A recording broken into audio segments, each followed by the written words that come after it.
अगर आप एक मुस्लिम हैं और आपकी शादी स्पेशल मैरिज एक्ट के तहत रजिस्टर्ड नहीं है और आपका ऑलरेडी इस्लामिक तरीके से डाइवोर्स हो चुका है, जैसे कि तलाक एहसान, तलाक हसन, कुल्हा या मुबारक, और अब आप कोर्ट से डाइवोर्स की डिक्री लेना चाहते हैं, तो मैं एडवोकेट खान आपको आज बताऊंगा कि आप कोर्ट से डाइवोर्स की डिक्री किस तरह ले सकते हैं। तो चलिए शुरू करते हैं।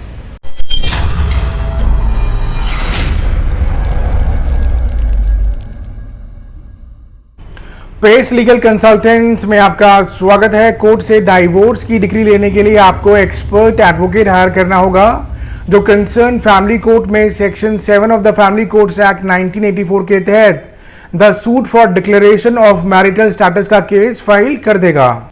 और अगर डाइवोर्स दोनों पार्टीज की मर्जी से हुआ है, जैसे कि कुल्हा या मुबारक, और दोनों पार्टीज कोर्ट से डाइवोर्स की डिक्री लेने के लिए एग्री हैं, तो इस केस में दोनों के बिहाफ पे फैमिली कोर्ट में एक जॉइंट पिटीशन सबमिट होगी और दोनों पार्टीज के कोर्ट में जॉइंट स्टेटमेंट्स रिकॉर्ड होंगे और उसके बाद कोर्ट से डाइवोर्स की डिक्री मिल जाएगी। और इस पूरे प्रोसेस में तकरीबन 2 से 6 महीने का टाइम लग सकता है।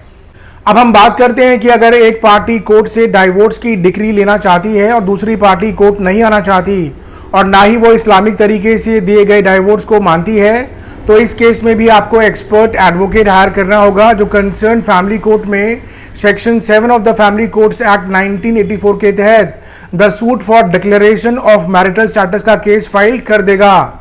और अगर पूरे ट्रायल के दौरान ऑपोजिट पार्टी कोर्ट नहीं आती है, तो फिर आपको कोर्ट से एक्स पार्टी डिक्री मिल जाएगी। और अगर ऑपोजिट पार्टी कोर्ट आती है तो उसको अपना रिटर्न स्टेटमेंट सबमिट करना होगा और फिर इसका ट्रायल चलेगा। अब हम बात करते हैं कि अगर आप एक फीमेल हैं और आपकी शादी स्पेशल मैरिज एक्ट के तहत रजिस्टर्ड नहीं है और आपके हस्बैंड आपको डाइवोर्स देने के लिए तैयार नहीं है, तो इस केस में भी आपको एक एक्सपर्ट एडवोकेट हायर करना होगा, जो कंसर्न फैमिली कोर्ट में the dissolution of Muslim marriage act 1939 के तहत डाइवोर्स का सूट फाइल कर देगा।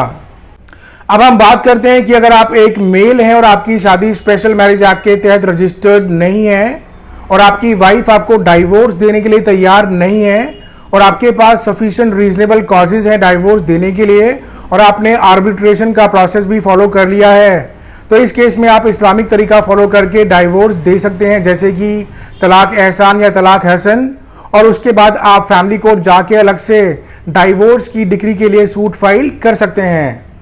अब हम बात करते हैं कि अगर आपकी शादी स्पेशल मैरिज एक्ट के तहत रजिस्टर्ड है और आपने सिर्फ इस्लामिक तरीका फॉलो करके डाइवोर्स किया है, तो इंडियन लॉ के हिसाब से आपका डाइवोर्स वैलिड नहीं माना जाएगा।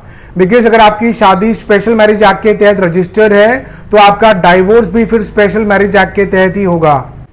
तो आज के लिए बस इतना ही। किसी भी लीगल इंफॉर्मेशन के लिए आप हमें कभी भी कॉल या व्हाट्सएप कर सकते हैं। हमारा नंबर है 8826484040 या आप हमारी वेबसाइट pacelegalconsultants.com पर भी लॉगिन कर सकते हैं या कमेंट करके अपना कोई भी क्वेश्चन पूछ सकते हैं। आप इस वीडियो को सब्सक्राइब, लाइक और शेयर जरूर कीजिए। हम इसी तरह आपकी लीगल नॉलेज बढ़ाते रहेंगे। आप सभी का बहुत बहुत शुक्रिया। Thank you, bye bye, take care.